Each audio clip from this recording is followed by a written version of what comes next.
مہنور کو خوب تانے کوسنے اور ذلیل رسوا کرنے کے بعد آخر کار مہنور کی ماں اسی نتیجے پر پہنچتی ہے کہ بہتری اسی میں ہی ہے، مہنور کو علیان جیسے لڑکے کے ساتھ ہی رخصت کر دیا جائے، ورنہ تو صرف جگہ سائی ہی ہے۔ اب ان کے دونوں داماد مل کر بھی ان کو یہ بات سمجھاتے ہیں کہ اب ہم کیا کر سکتے ہیں جب اس نے نکاح کر لیا ہے، نہ کہیں اور اس کی شادی کر سکتے ہیں نہ اس کو بٹھا سکتے ہیں، بہتری اسی میں ہی ہے کہ اس کو چلتا کریں۔ اب دل پر پتھر رکھ کر اس کی ماں یہ فیصلہ کر ہی لیتی ہے، لہٰذا لڑکے کو بلایا جاتا ہے کہ 4 بندے لے کر آؤ اور مہنور کو رخصت کروا کر لے جاؤ۔ علیان جو ہے وہ مہنور کو رخصت کروانے لاتا ہے تو اس کو ویسی عزت اور افزائی نہیں ملتی جیسی عام طور پر شادیوں میں دلہا کی جاتی ہے۔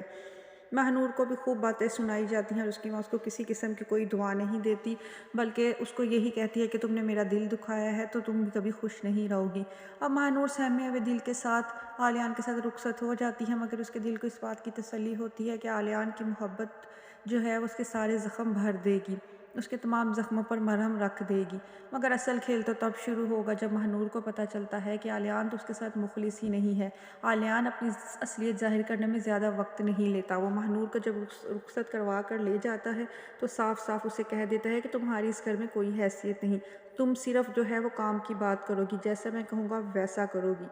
دن رات تمہیں صرف میری ہی باتوں پر کان دھرنا پڑیں گے، اس کے علاوہ تم کچھ بھی نہیں آگے سے بول سکتی۔ مہنور کے ساتھ بڑی سختی سے پیش آتا ہے تو مہنور تو ہکا بکا اور دنگ ہی رہ جاتی ہے کہ یہ وہ انسان ہے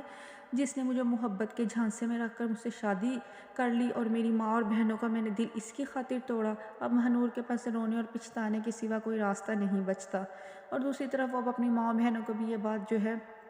شیئر نہیں کر سکتی کہ علیان اس کے ساتھ کس قسم کا سلوک کر رہا ہے، کیونکہ یہ اب اس کا اپنا ہی فیصلہ تھا۔ اس سے رہ رہ کر دانش کی محبت یاد آتی ہے کہ دانش کیسے پھوٹ پھوٹ کر رو دیا تھا اس کو کھونے پر۔ اب وہ تو یہی سمجھ رہی تھی کہ اس نے اپنی محبت کو پا لیا ہے اور علیان اس کے ساتھ بے حد مخلص ہے، مگر یہاں آ کر تو اس کے تمام خواب چکنا چور ہی ہو گئے ہیں۔ اب وہ پلٹ کر اپنی ماں کو بھی اپنا دکھ نہیں بتا سکتی، اور علیان جیسے انسان کے ساتھ زندگی گزارنا بھی کسی سزا سے کم نہیں ہے، مگر وہ اسے سزا کے طور پر قبول کرے گی اور اسی رشتے کو ایمانداری سے نبھانے کی کوشش کرے گی، کیونکہ مہنور کے پاس اب واپسی کا بھی کوئی راستہ نہیں بچا۔